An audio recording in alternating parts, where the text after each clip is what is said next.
to you by Sayaka. Cooking with electricity is now so affordable with the Fumba tariff set by the Electricity Regulatory Authority. It is Tuesday, the 18th day of October 2022. Hello there and welcome from me, Rukidi Kiijannangoma, to our second and final edition of News Tonight here on UBC TV. First though, let's have a look at what's making headlines at this hour.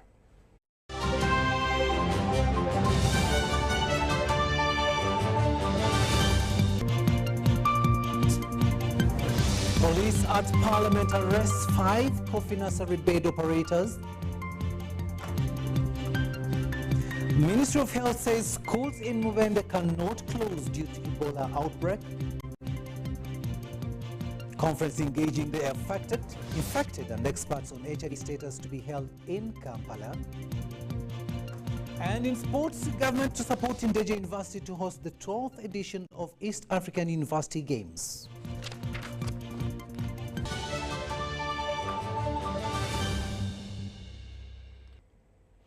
Hello there and welcome once again. We are coming to you live online and on air from Broadcast House here on Nile Avenue. My name is Rukidi Kiijannangoma.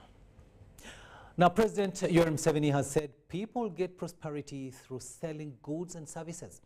The president was delivering a lecture of opportunity to middle-level criminal investigations directorate CID officers who have been attending a one-month ideological course at Kasenyi in Entebbe. They included officers from the rank of Senior Superintendent of Police to Assistant Superintendent of Police. They included the deputy heads of departments and regional police commanders. President Museveni informed the police officers that they can be actively involved in income generation through intensive farming on small pieces of land and leave extensive farming for the large-scale land owners. President Museveni informed the participants that the industrial sector in Uganda today employs 1.2 million people. He also reminded them that in whatever sector they choose to engage, they must be assured of a market. The Director of Political Education of Special Forces Command, SFC, Colonel Gilbert Owamajezi, observed that Uganda was an island of peace. He attributed the achievement of peace to President Museveni's correct diagnosis. The Director of CID, Assistant Inspector General of Police, Tom Magambo, said that their focus was to work on the minds of the officers. He said that they handled expectations from CID, gaps and weaknesses. He added that they worked towards reorganizing CID to do its work.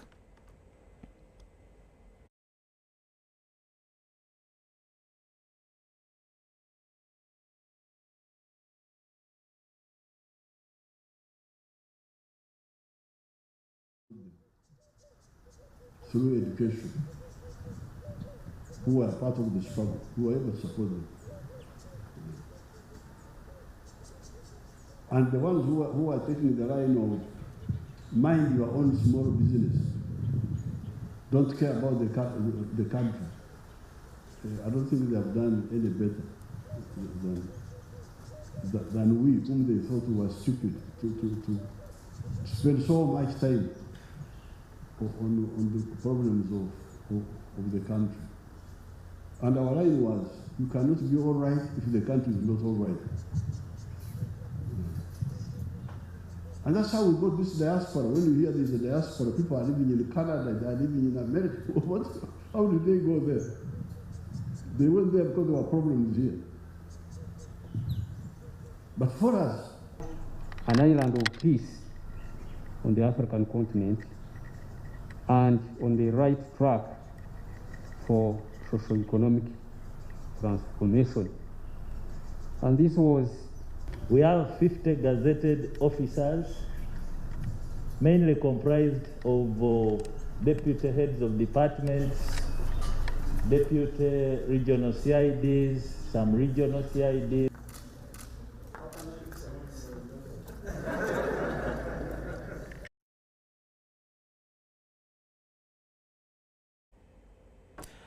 Now, police at Parliament have arrested 5 men identified to be coffee nursery bed operators.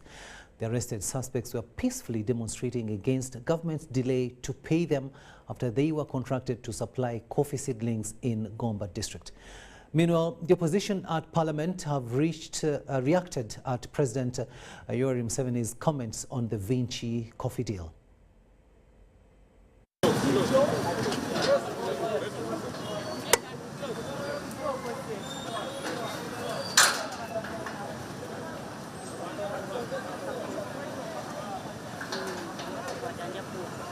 The arrested included Elias Sekaja and Ronald Serunjoji. These and 3 others had stormed Parliament carrying placards demonstrating against government's delay to pay them after they were contracted to supply coffee seedlings in Gomba district.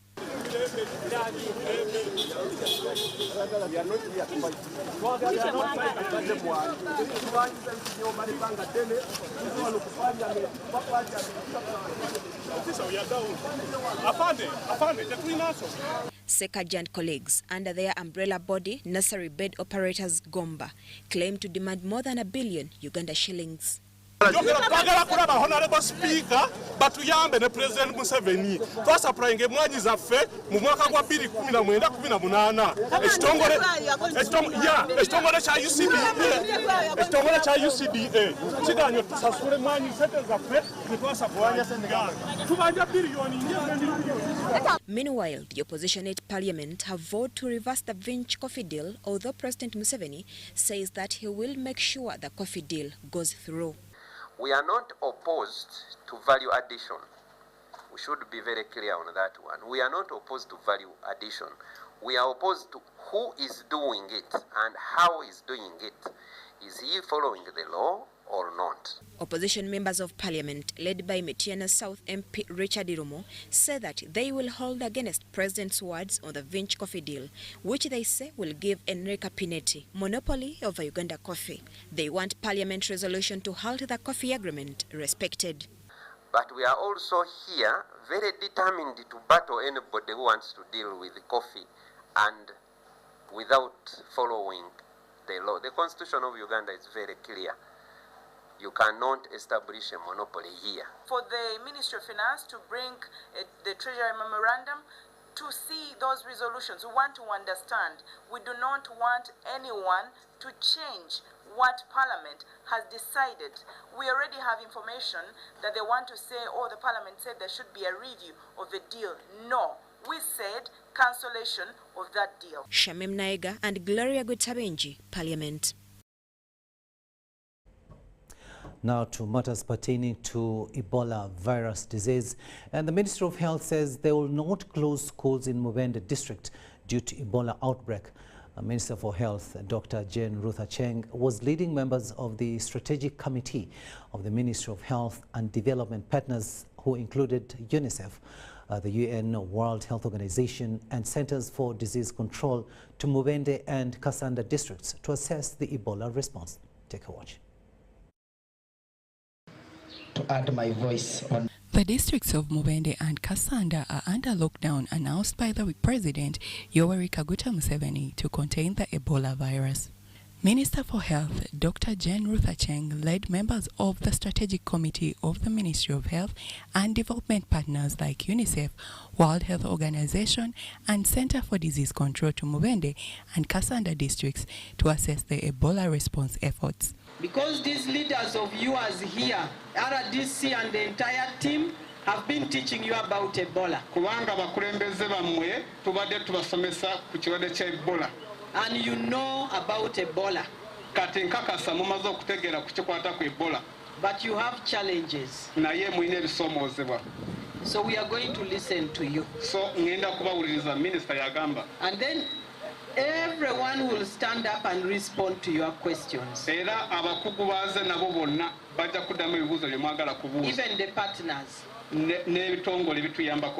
During their engagement with the community, teachers suggested that schools be closed after an Ebola case was reported in a primary school. However, Minister Acheng objected on grounds that the school calendar is for promoting learners and the current Ebola situation does not warrant closure of schools in the district. possible, the way we are looking at it, we leave candidate class to accomplish their exams.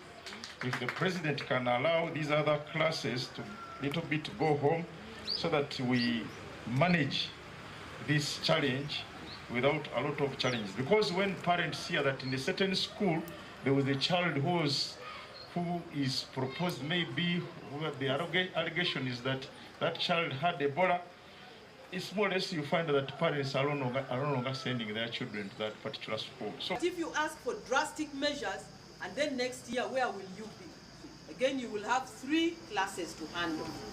It is not nice. This epidemic needs cooperation, it needs understanding one another. And it is a sacrifice.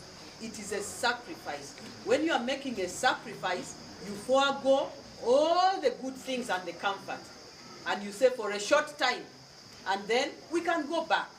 Ministry of Health is monitoring schools, and temperature guns will be employed and washing facilities installed in all schools of the affected districts. And the children here don't sit their end of year. We are doing end of year.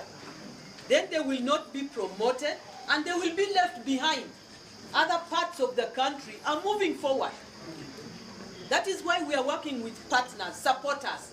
Let us have wash in the schools. Let us have temperature guns. Can the teachers report? Can the parents report? Because we cannot afford to lose a generation. These are your children. Police has also advised people to respect the presidential directives on lockdown. But the truth is, if you are used to drinking from 7 upwards in a bar, for the next 21 days you can eat, you can drink mururu, you know mururu, or something like that in home until after 21 days. So what I'm saying is that also tell your people not to make it difficult for us to operate. The communities will report any suspected cases of Ebola to authorities for a quick response. Obubonero bwe tulaga abantu nga bavaamu omusaayi n'omubuuza abuuzizza.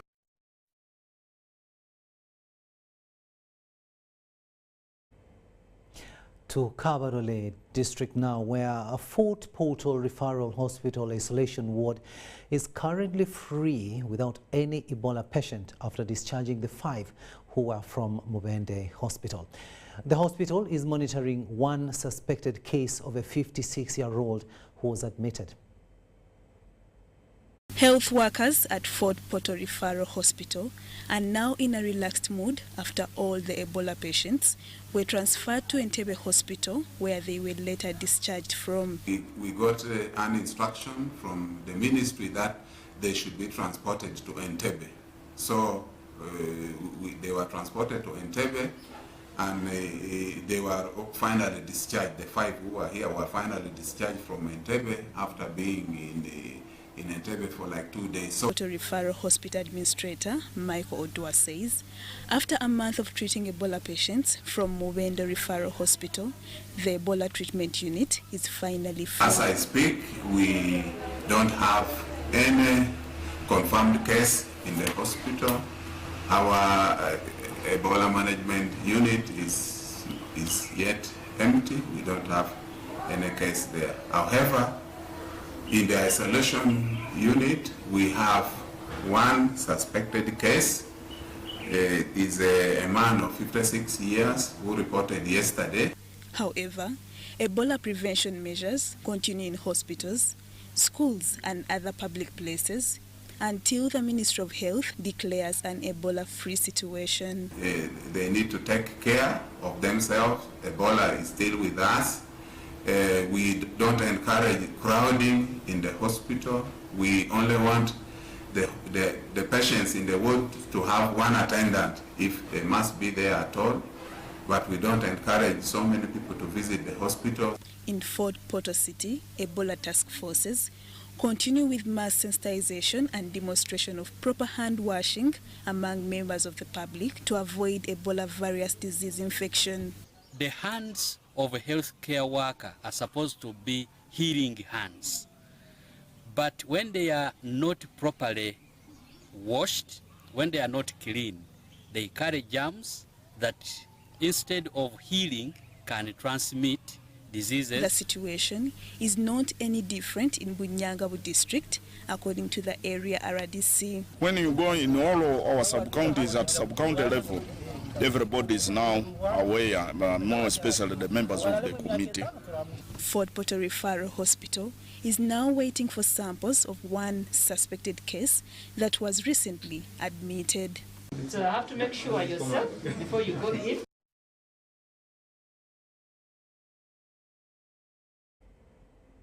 A Deputy Inspector General of Police, Tomusime Katsigazi, has pitched camp in Mubende and Kasanda districts to monitor the enforcement of the presidential directive against the Ebola pandemic.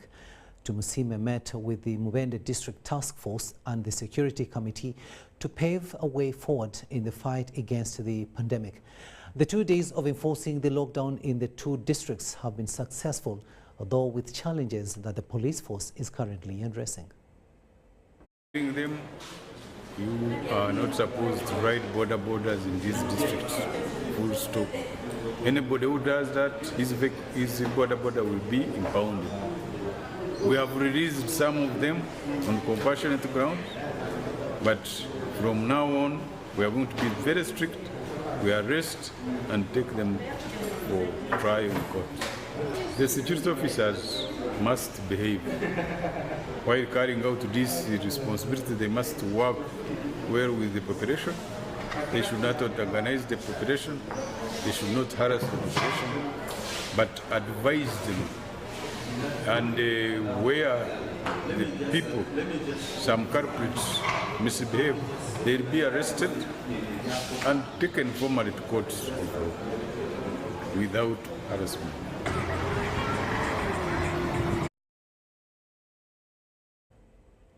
To Kasese district now, but we're still looking at Ebola virus disease, and religious leaders all over the country have been advised to take serious precaution about the spread of Ebola when they gather people for prayers. This was disclosed by the coordinator Interfaith Committee for Kasese district, Reverend Ezra Yongeza Mkonzo, during a religious engagement meeting on peace that was organized by the Uganda Inter-Religious Council. Reverend Ezra Mukonzo advised the clergy to desist from practices that would promote the spread of Ebola. What we are facing today is that people have started taking it as witchcraft. I want to tell you, fellow listeners, that Ebola is not connected to witchcraft at all. It is a disease like any other disease, like cholera, like the other one which we had, COVID-19. And the only way we can fight it definitely is to make sure that you avoid the fluids from someone who's affected. The General Secretary, Inter-Religious Council of Uganda, Joshua Kitakule, noted that as a council, their target is to address issues affecting society. Looking at children who are unable to go to school, so dropouts. We have also had many other challenges, increase in food insecurity, household income. And so we are asking ourselves, what are these issues and how do we respond as a faith?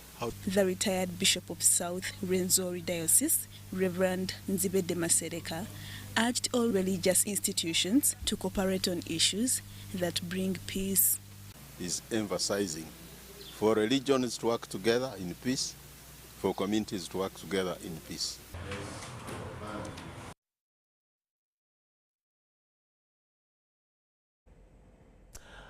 A symposium on HIV AIDS is to be held in Kampala between November 8th and 10th this year. The conference aims at engaging the affected, infected and experts on the current HIV AIDS status in the country. Uganda AIDS Commission announced the symposium at a press briefing held at the Uganda Media Center here in Kampala. Kampala early next month is expected to attract policymakers and researchers in the fight against HIV pandemic. Unlike in the past, where it was a boardroom dialogue, the public will have opportunity to participate. This concept is trying to bring science closer to the community. And we've also merged several activities together. the annual Joint AIDS Review, the scientific conference, the File Lutaya Memorial, and we shall also have an HIV financing dialogue, in addition to various exhibitions and entertainment from the artists. The symposium on the theme, Ending Inequalities Amongst Adolescent Girls, Young Women and Boys, starts November 8th to 10th at Makerere University Business School grounds. And we selected this theme because, one, it is in line with the global AIDS, UN AIDS strategy on ending AIDS, but also nationally, when we look at our data, when we look at how HIV and AIDS is impacting our population, the trends show that the young people, especially adolescent girls, young boys and women, are bearing the brunt of the epidemic. The symposium comes at a time when the country is still registering about 54,000 new infections annually, mostly the youth. Experts point to the 2020-2021 COVID-19 lockdown and poverty as the major factors for the increase in infections. Our culture is such that the girl child is disadvantaged from the very start, from access to health, and then because of that, there's also for them negotiating for safe sex. The available methodologies, the male condom is the most predominantly available tool, which puts the power in the hands of the man. The man has the money, he's paying for the sex, so you can see where it puts you if you're on the other side. The symposium is to be held in partnership with Vision Group. The Executive Director, Vision Group, Don Wanyama, says that the spirit of the symposium will concretize the target of ending HIV AIDS as a public health threat in the country by 2030. We are also important as the media because we help people make informed choices and we facilitate behavior change. And this is very critical, especially if we're going to fight or prevent the new infections. You've heard Mr. Mbangizi talk about 54,000 new cases annually of HIV AIDS, and this is a figure that must worry us. The chairperson Parliamentary Committee on HIV AIDS, Sarah Netalisiri, applauded religious and cultural leaders for their noble role in sensitizing the public about HIV AIDS. Joanita Kawalia represented the artists who will be performing the Fili Bongole Lutaya songs at the symposium. Every year, Uganda AIDS Commission conducts the annual Joint AIDS Review, bringing together different stakeholders from the academia, development partners, performing artists, the media, religious and cultural leaders. Mutonyi Helda, UBC. Now, Uganda Certificate of Education candidates are continuing with their ordinary examinations. On day 2, the candidates wrote the chemistry and music final exams. For the situation is okay. It is cold and also the weather is good. All has been under the control of God.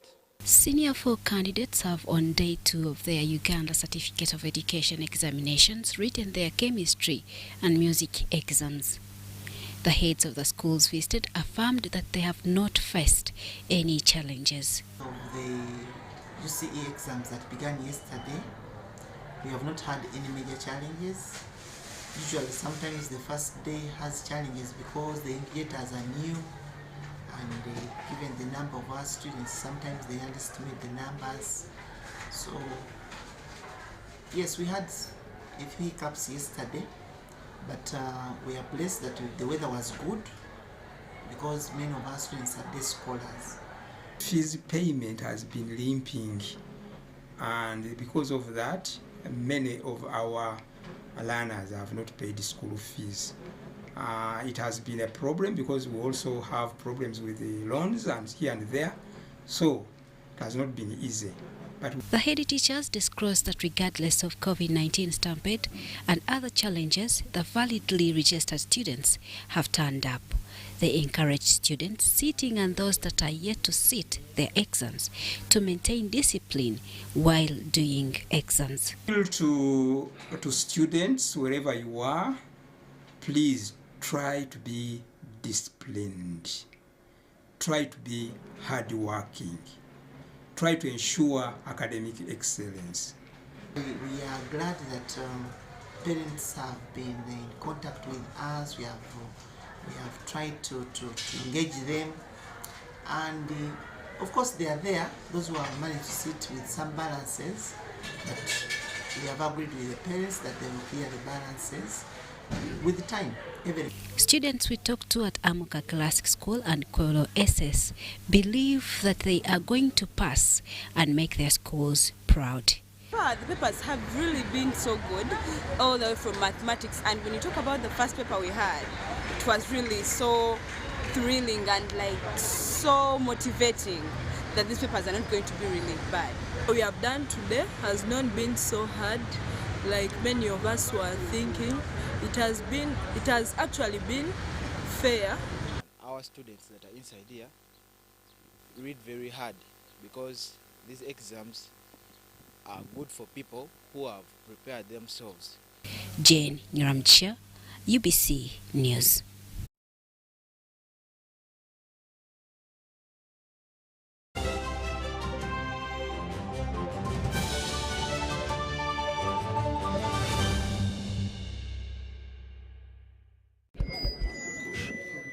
So, I'm here to announce that the MTN Kampala Marathon is back. And this year, we are running for babies. To be clear, I am not talking about a baby.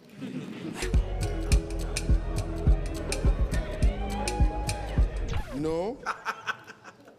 And neither am I talking about to be baby.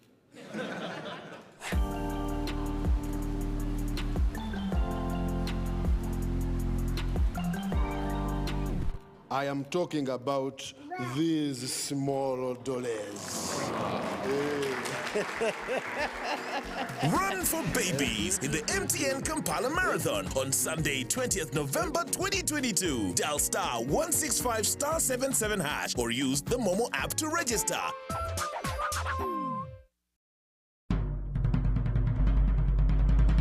The Ministry of Health informs the public that there are confirmed cases of Ebola in Uganda. We, however, urge the public not to panic as the situation is being managed. The Ministry of Health further reminds the public to be on the lookout for any persons who may show signs and symptoms of Ebola. These include high body temperature, abdominal pains, diarrhea, vomiting, bleeding from the body openings such as the nose, eyes, and mouth. Please inform the nearest health worker immediately if you see anyone with these signs and symptoms. To prevent Ebola from spreading further, please take the following preventive measures: regular washing of hands with water and soap, avoid handshaking and hugging, avoiding any contact with any suspected Ebola patients. Any person who dies suddenly should not be buried but reported to the nearest health worker or LC1 immediately. For further information, please call the Ministry of Health toll-free number on 0800-100-066 or send a free SMS to your report on 8500. This message is from the Ministry of Health with support from UNICEF and World Health Organization. Do you need data collection services, data analysis and reporting, monitoring and evaluation systems? Then contact Mold Technologies, a professional research firm that has provided many organizations with timely research solutions for over 15 years. For more information, visit www.mt.co.ug or call us on 0704 913 399 or 0782 602 963. Visit our office in Kampala at Sayuni Complex in Tinda. Mood Technologies, your professional research firm. Get connected today with the My Airtel 4G smartphone, the most affordable smartphone in Uganda. You get to enjoy free 1 GB for 1 whole year. My Airtel 4G smartphone, your best value for money. Visit the nearest Airtel outlet today and get one at only 250,000 Uganda shillings. Airtel, the smartphone network.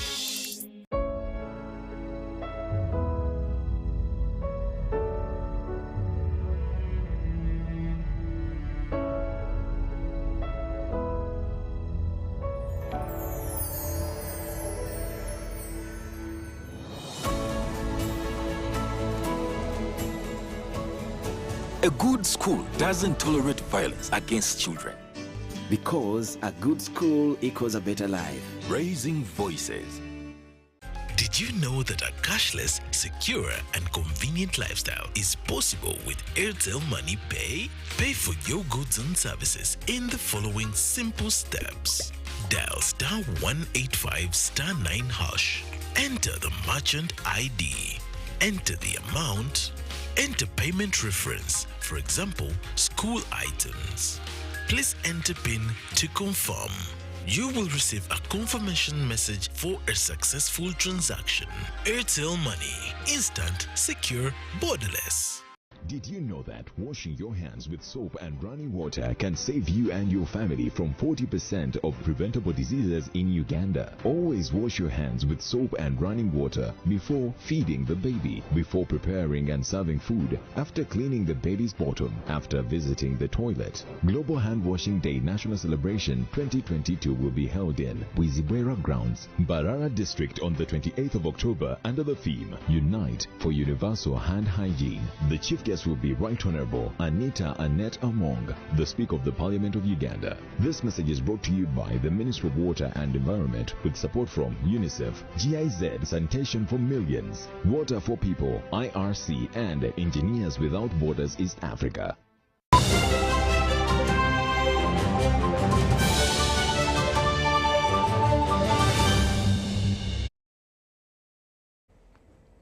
Welcome back from that break, and this is our second and final edition of News Tonight here on UBC TV. My name is Rukidi Kiijannangoma. Now, the Minister for Justice and Constitutional Affairs, Norbert Mao, has committed to hasten efforts for the enactment of the Transitional Justice Bill, since it is long overdue. Mr. Mao was responding to the call by the International Center for Transitional Justice to have the bill that will facilitate establishment of mechanisms for timely, holistic, and transformative reparation measures for war victims. A report by Transitional Justice promoters on opportunities for reparations for survivors of conflict-related sexual violence indicates that war victims in northern Uganda are still struggling to overcome socioeconomic and health consequences 16 years later. They suffer stigma, they have chronic pain, medical chronic pain, the sexual reproductive health complications, they experience trauma, all resulting from the violation, the sexual violence that they suffered. But in addition to that, the social impacts, the rejection by the community, the stigmatization, either because they were seen as affiliated to the rebels, the LRA rebels, or because they returned with children who were born of rape, fathered by the rebels. Civil society organizations warn that there are consequences that may lead to serious intergenerational problems where citizens will fail to pursue productive futures. Victims of the Idi Amin era, families to date don't know where their loved ones are buried. Families to date don't know what happened to their loved ones. Some are still living with the horrors of torture. Now, International Center for Transitional Justice, in partnership with Women's Advocacy Network and Global Survivors Fund, want government to enact the Transitional Justice Bill. Because once it enacts the Transitional Justice Law, it shall have a framework for establishing a reparations program. Now, it's through this reparations program that government can say we are going to make sure survivors of sexual violence have access to free medical health care, make sure that survivors of sexual violence have access to special compensation funds. I commit myself to working hand in hand with all the activists so that Uganda can get Transitional Justice Bill tabled in Parliament. Minister for Justice and Constitutional Affairs, Norbert Mao, suggests the establishment of a War Victim Trust Fund to ease compensation, rehabilitation, and symbolic measures. Many times we think the donors will come to our aid, but these are our citizens. If somebody is helping you to carry a heavy load, you don't pocket and stroll like you are taking a walk. You must double your energy. So we have also got to commit and put something. The 2-decade-long conflict between government and the LRA affected the northern part of Uganda, disrupting life in Acholi sub-region. Dorcas Kimono, UBC News. The Equal Opportunities Commission lawyer, Savio Kakoza, has cited a matter in which the Banyabindi minority group lodged a complaint against government for having been denied rights to own land. He says in August 2019, a tribunal was held in their favor and ordered government to resettle them. But what exactly happened? Take a watch. The Equal Opportunities Commission lawyer Savio Kakoza has cited a matter in which the Banyabindi minority ethnic group lodged a complaint against government for having been denied rights to own land, adding that in August 2019 a tribunal was held in their favor and ordered government to resettle them. We have handled the Banyabindi community in Kasese, because if you know very well, in Kasese we have like 3 tribes. We have the Banyabindi, the Basongora, and the Bakonzo, okay? So we also handle that. There is a pronouncement that the commission made, and I think as it stands now, it is at execution. Savio Kakoza also requested NIRA to give national identification cards to Hafkas who were born in Uganda because the commission has received complaints on the matter. And the commission made a pronouncement. Actually they were led by their chairperson in Muyenga. I'm forgetting his name, you can remind me. Yasin, my friend Yasin in Muyenga. He led a team, and basically their complaint was against Minister of Internal Affairs, specifically immigration, that was refusing to give them passports. And I'm happy to report that we sorted that out. The commission came in. The chairman of the commission, Honorable Safia Narule, also said that the focus on social justice is to advance fair and just relations between individuals, society and government services. She says the Equal Opportunities Commission has improved service delivery to the marginalized and vulnerable groups. One of my goals was to ensure that there is a budget for the needs of marginalized persons. Of course, I worked with other members of parliament. The Speaker of Parliament then, Madam Right Honorable Rebecca Kadaga, was very friendly. And Equal Opportunities Commission then was also very friendly. CSO, civil society organizations like UNET, Forward, were also working with us. Minister of Gender was very instrumental. Minister of Finance, if you remember the character of the lady called Margaret Kakande, we were very cooperative. Then we started, the vibrance to agitate for budgets for programs of marginalized persons. To move forward, the commission is due to roll out concrete interventions to the civil society and private sector. Nicholas Sinduga, UBC News. Now, the Executive Director of Butavika Mental Hospital, Dr. Juliet Naku, says that young people's mental health needs to be protected, citing that 70% of the population in Butavika Mental Hospital is comprised of young people. She revealed this during the commemoration of World Mental Health Day that aimed at highlighting the need to raise awareness on addressing patent issues of mental health. The day's theme was the making mental health a national priority.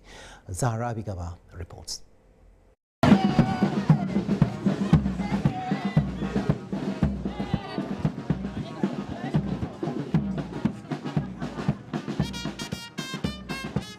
Gloria Cage, 36 years old, is the executive director of Bora Mines Foundation. She says she has been battling with depression for close to 20 years and says it has not been an easy journey for her. I went through depression for over 20 years and above. How did it manifest? Through alcohol, use of drugs, use of very funny behavior. I wasn't understandable. I was irritable. I couldn't keep a relationship for long. I was very agitated all the time and no one knew what was wrong with me. Neither did I. Actually, at some point I thought probably I'm cursed or something.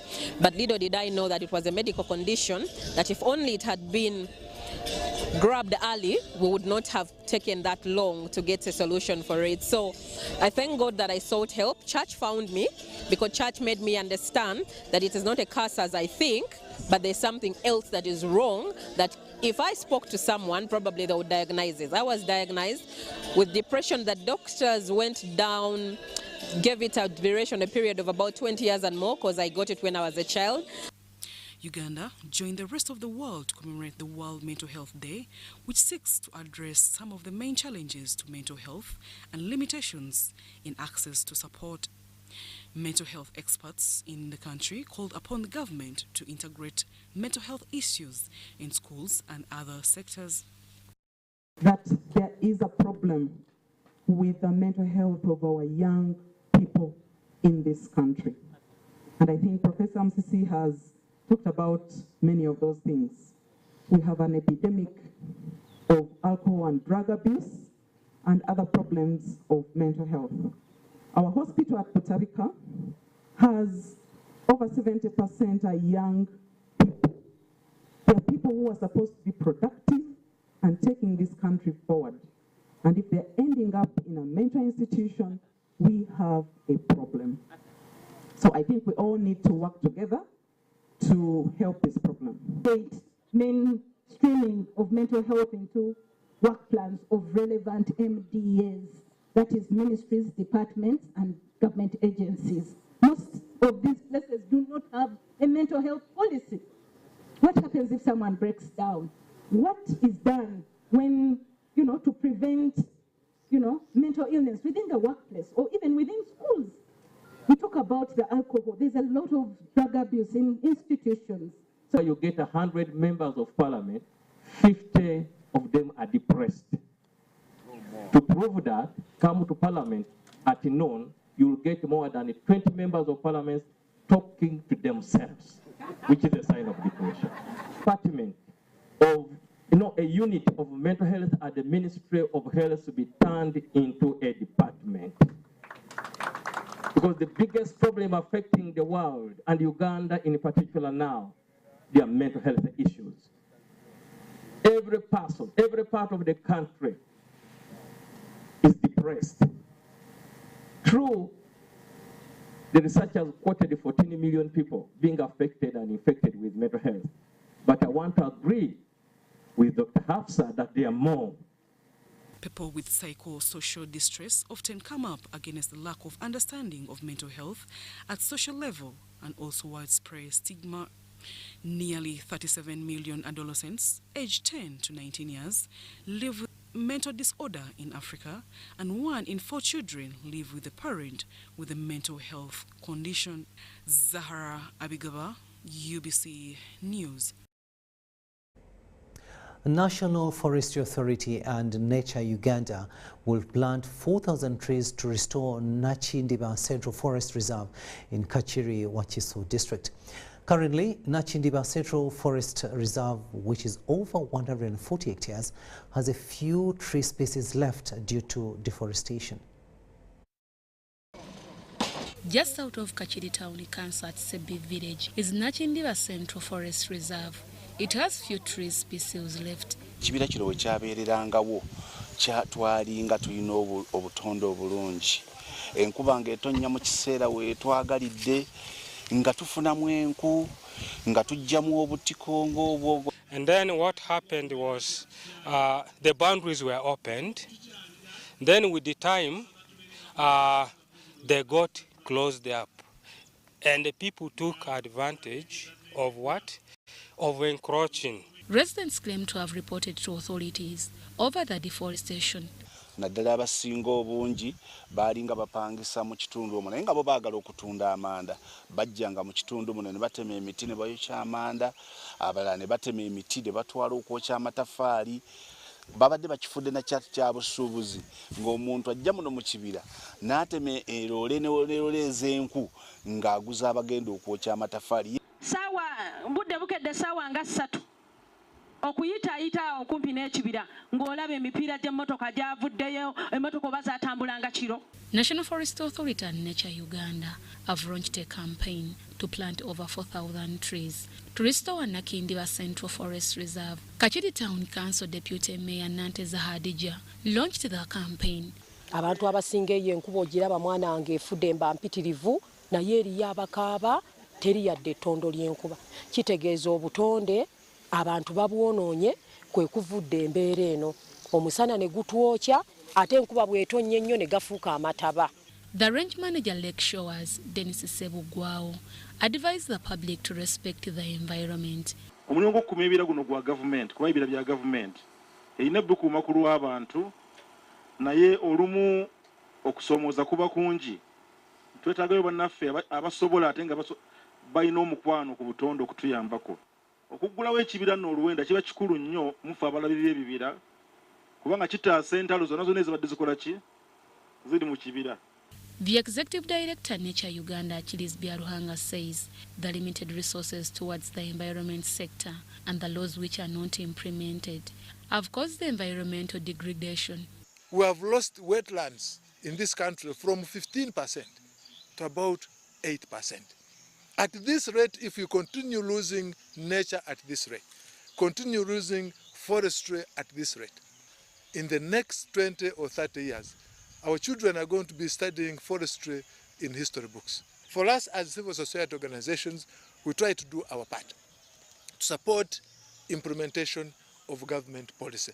This is what we are doing here. So my appeal is government, give these departments, give enough resources. The 140 hectares Nachin Diva Central Forest Reserve is one of the few remaining central forest reserves in the country. Deborah Namamonde, UBC News. Deborah Namamonde, thank you so much for that story there. And of course, nature should be preserved. And as we head to the final lap of the year 2022, government officials have for the first time shared an insight on the experience of occupying a public office. Among those who were appointed to this cabinet were the former Mayor Lubaga Division, Joyce Nabosa Sebugwao. I'm the State Minister of ICT. At first I said, what's that? What am I going to do? In the new cabinet for 2022-2026 term of office, President Yoweri Kaguta Museveni appointed Joyce Nabosa Sebugwao to cabinet. I was used to the other ministries, gender, health, education. She was sent to the Ministry of ICT and National Guidance as State Minister. But when I reached here, they told me that ICT is information, communication, and technology. I said, information and communication, but that's what I've been doing. It was a new task and test. Then I started, reading the books about ICT, and I realized that, yes, I can do it, I can understand and do it. As a new office bearer, Nabosa consulted on the task ahead of her. And my objective or mission was, first of all, to mobilize and sensitize the youth about good behaviors or discipline. She later took on the new responsibility with vigor. Uganda used to be one of the most well-known country because of our behaviors. So I thought of engaging myself with this group of bloggers. You know, the bloggers. These are the people who are misusing the media, abusing everybody, no matter who you are. Saying anything they want without, first thinking. So I said, let me engage them. I engaged them, I called them, they came to my office here. We had a talk with them. 1.5 years later, Minister Joyce Nabosa Sebugwao shares her experience with UBC TV. You remember when we came here, the COVID was still on, and it is still on. COVID is still with us. Sometimes they ignore that as if it's not there. COVID is still with us, and we have it. So people must take care of themselves. So I tried. When I went to Western, I found none of them were putting on masks. So I went on radio I made a point, I said, look, you people, we still have COVID. COVID is still with us. It's a deadly disease. Please use masks. Minister Joyce Nabosa Sebugwa, however, says she prioritized the youth as a key assignment. This youth needs somebody who can, who can bring them together, who can take care of them. They were lacking parental care, So that's the first achievement I think I've made so far. Among the key highlights of his assignments was the attendance of the Uganda Dubai Expo. The achievements we got is in tourism, because most of the people, as you know, were not aware that Uganda is so beautiful. We had to show them what Uganda has, and those who came to attend that expo appreciated what they saw on our platform. The Job, ICT and Business Fair, recently held at Makerere University, is what tops the minister's achievements so far. Our aim and our objectives was to make sure that we encourage all companies which can come up voluntarily to help our youth in acquiring jobs. However, there are challenges. Because I know media people are earning very little. They don't earn enough money to sustain their lives. So I had a very good plan for them, but I've tried to look for funds from the government so that my program can be put in place, but unfortunately up to now I haven't received the money. Although there are financial constraints, Nabosa also notes that the public hasn't yet embraced the existence of the ICT ministry. Proving the working gap between the central government and Uganda is among the key highlights which Nabosa boasts of during her short time of office. And we have been communicating from time to time for anything which we can do from this side. As you all know, Buganda and Uganda are one. We need each other, so we have to work together. According to Minister Joyce Nabosa Sebugwa, a lot can be achieved through retooling and equipping of women and youth. Robert Onyango, UBC News. We'll take yet another short break and return with business.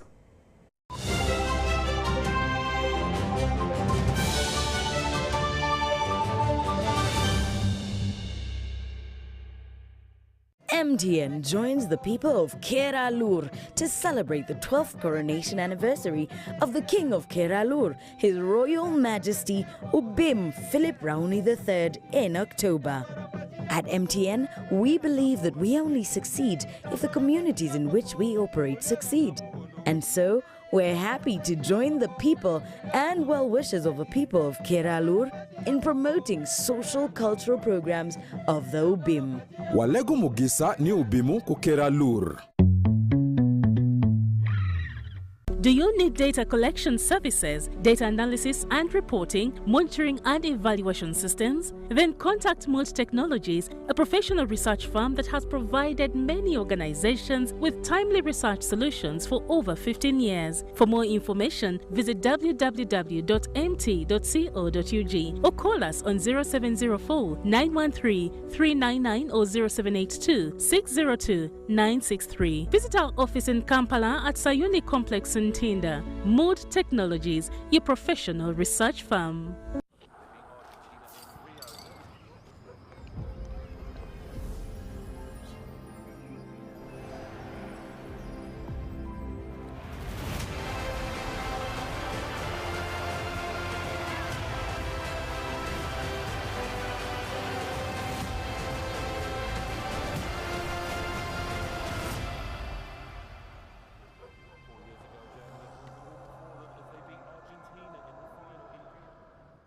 Stay connected on the largest 4G network in Uganda using the Airtel 4G Pocket MiFi at only 75,000 Uganda shillings. It comes with 15 GBs free, valid for a month. You can connect up to 10 of your friends and family at a go. Visit the nearest Airtel shop to get one today or call 0800 333 330 for free delivery within Kampala. Dial *175 *9# to activate free 15 GBs. Airtel, the smartphone network.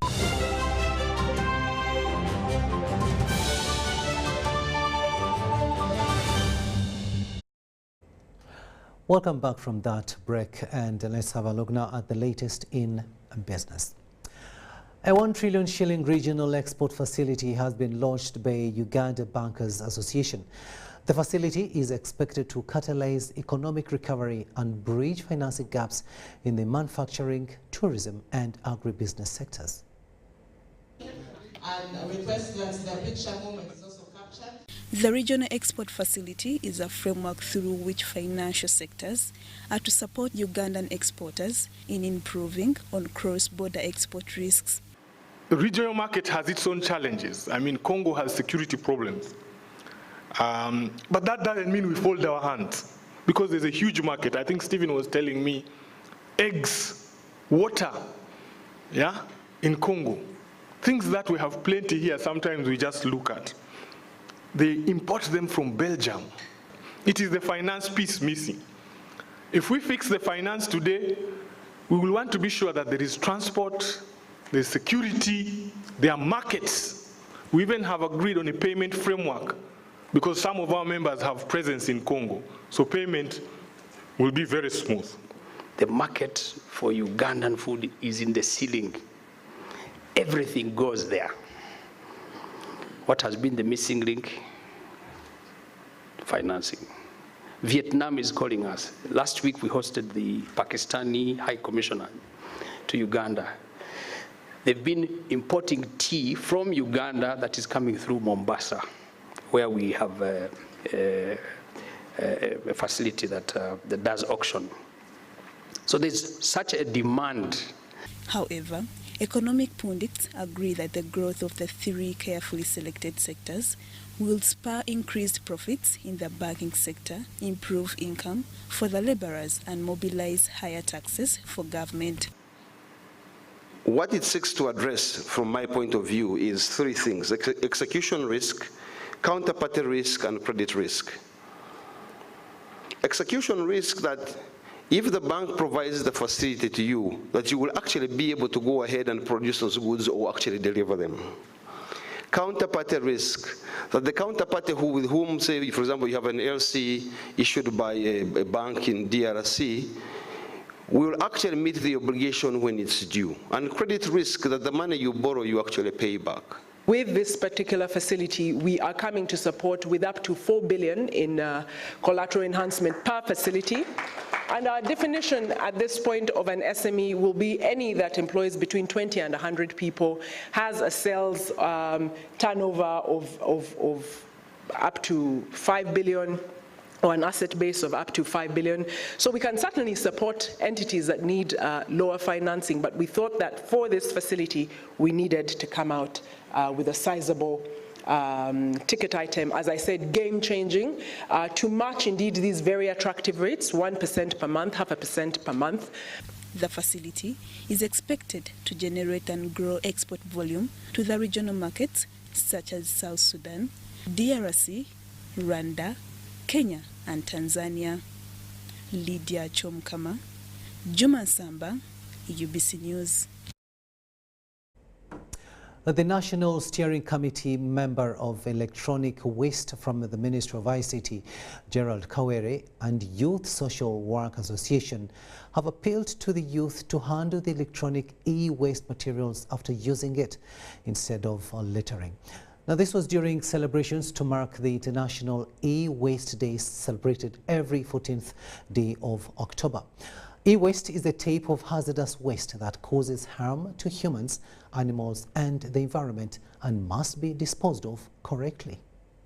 Dispose them off is the question. Some of them they put under the bed, the phone that has stopped working for instance, 5 years, but he's still under the bed, not knowing the dangers that it may cause to them. These electronics, sometimes we go on littering them everywhere. It affects the soil. You buy an iron today, just within 1 month, it is down, it's no longer working, it becomes an electronic waste. So as government, they have to put regulation to check some of those electronics that come inside the country. At least a lifespan of 5 years.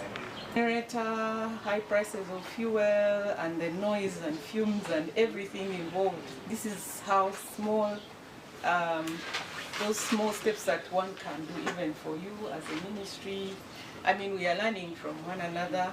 At some point, maybe go electric, let's say get electric vehicles, because these cars are also giving fumes. We have these industries, all these people washing their clothes in there. I don't know, they are maybe also throwing these old phones quietly, or even other things that would be kind of, you go with a boat and then somehow leave things. I have colleagues who have even feared to eat our fish from Lake Victoria, the Europeans. They are not so sure how safe. So we really need to do something. So e-waste as a topic is something that needs to be talked about. We need more partnerships, awareness. I want to see this being an activity on an annual basis, but not just today. Transformer, Sala.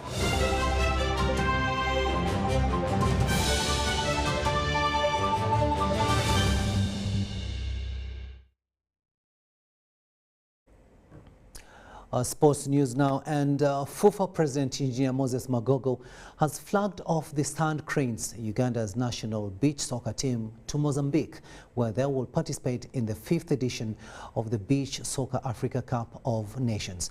The ceremony was at FUFA House in Mengo.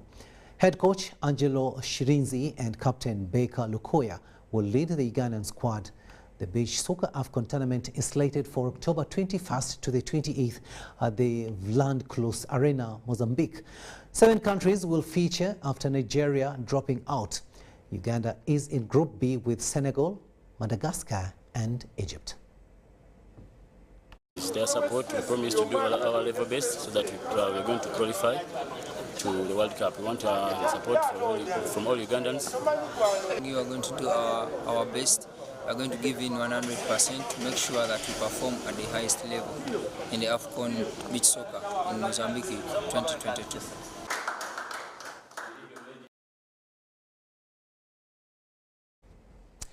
Sand Cranes team, and we do wish you all the best as you represent Uganda. And that story brings us to the end of our second and final edition of News Tonight here on UBC TV.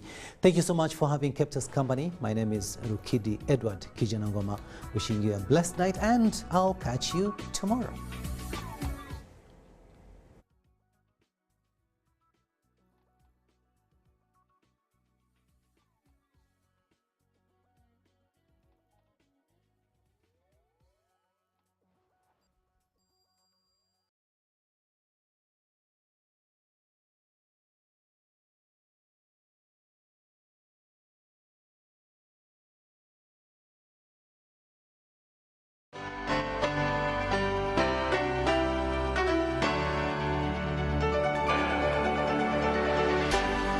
UBC